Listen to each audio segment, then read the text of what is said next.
I'm a country small but grand, nestled between Swiss and Austrian land. I have no coast, just mountain air. What tiny monarchy am I? Where? If your answer was Liechtenstein, you are correct. In my case, I traveled to an Austrian border with Liechtenstein and took a bus from Feldkirch. You know, when the day starts, I don't know how, somehow. So I've just been in a bus accident. Yeah, and I'm in Liechtenstein, by the way. Oh, there is a stock.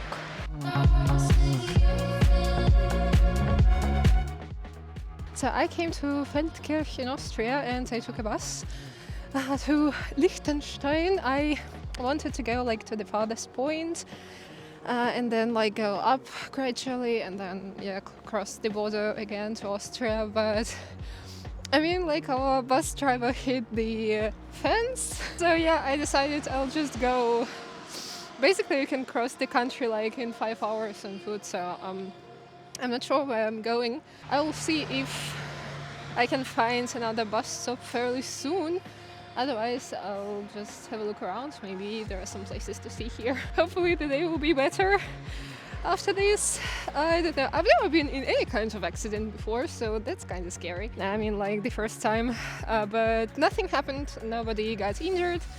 Except for the glass, like the bus probably, and the glass, because there was a hell of a crack there. You can buy tickets directly in the bus, which is really convenient. If you intend to go both ways in one day, it makes sense to buy a day ticket to save some money. After so many strange things that happened to me, I came to Balzers. It actually looks like the middle of nowhere. There are mountains over there.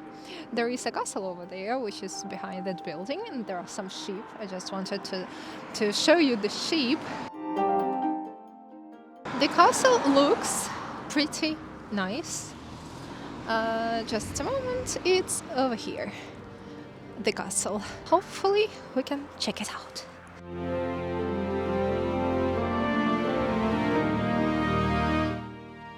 Before going to the castle, let's have a moment to check the St. Nicholas Church first. It looks super medieval and well preserved, so it's definitely worthy of your attention.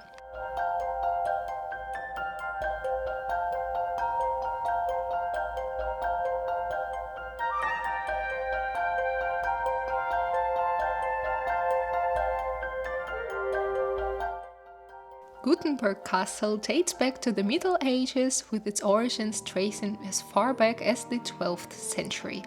Before becoming a castle, the hill was home to a church. Some remains of the old religious site can still be seen today. Today, Gutenberg Castle serves as a venue for cultural events, including concerts, plays, and festivals, making it a lively spot in Liechtenstein. I heard there is even a rose garden over there, but given the fact that it's winter now, I didn't find any roses. Fun fact, unlike many medieval castles, Gutenberg Castle didn't require moat due to its naturally elevated position on the hill.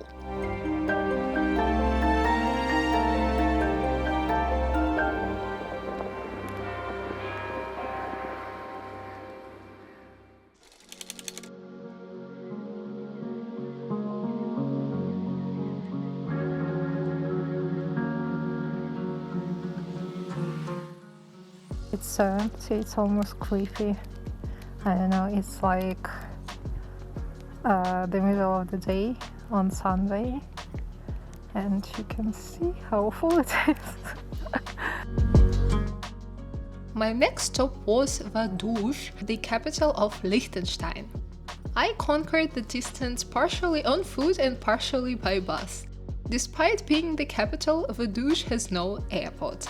The nearest major airports are in Zurich or different Austrian cities.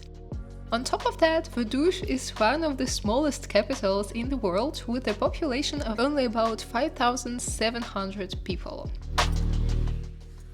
You know how people wink when they know each other? I noticed that here everybody winks to everybody. like the bus driver to the bus driver, the passenger to the bus driver, the passenger to passenger. If anyone from Liechtenstein is gonna be watching me, can you please write me in the comments if that's true, if you know everybody in your country, like if that's even possible.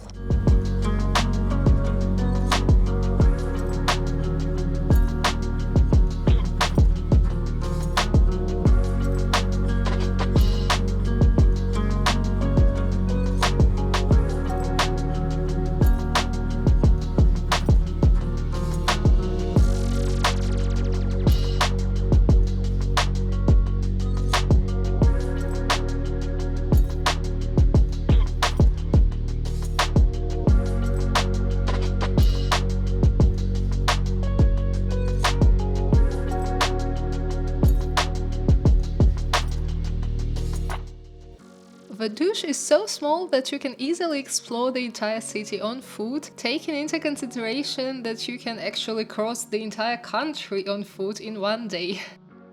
Vaduz features a blend of modern and historical architecture with landmarks like the Kunstmeseum Liechtenstein alongside centuries-old buildings.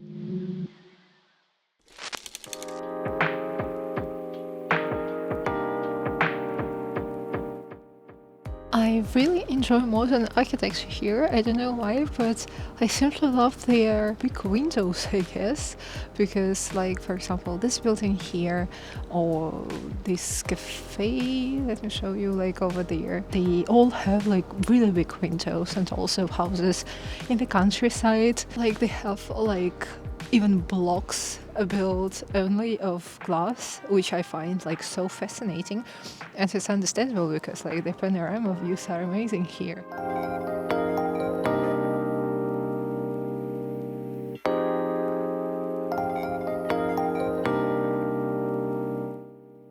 What are other peculiar things to know? Liechtenstein, including Vaduz, uses the Swiss franc as its official currency but doesn't print its own money. Vaduz is famous for its postage stamp museum, which showcases Liechtenstein's renowned stamps that are collected worldwide.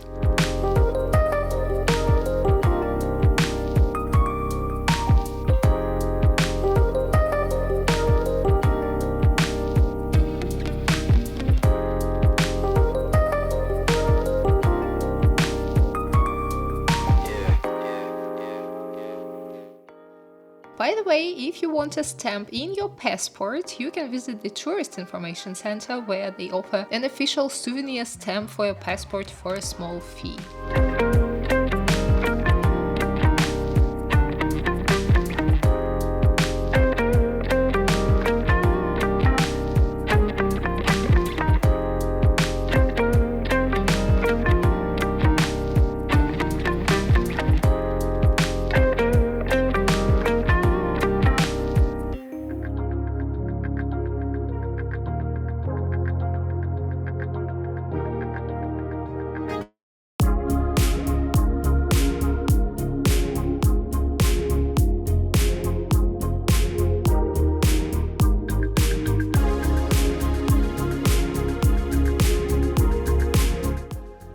Towns in Liechtenstein look extremely cozy and calm.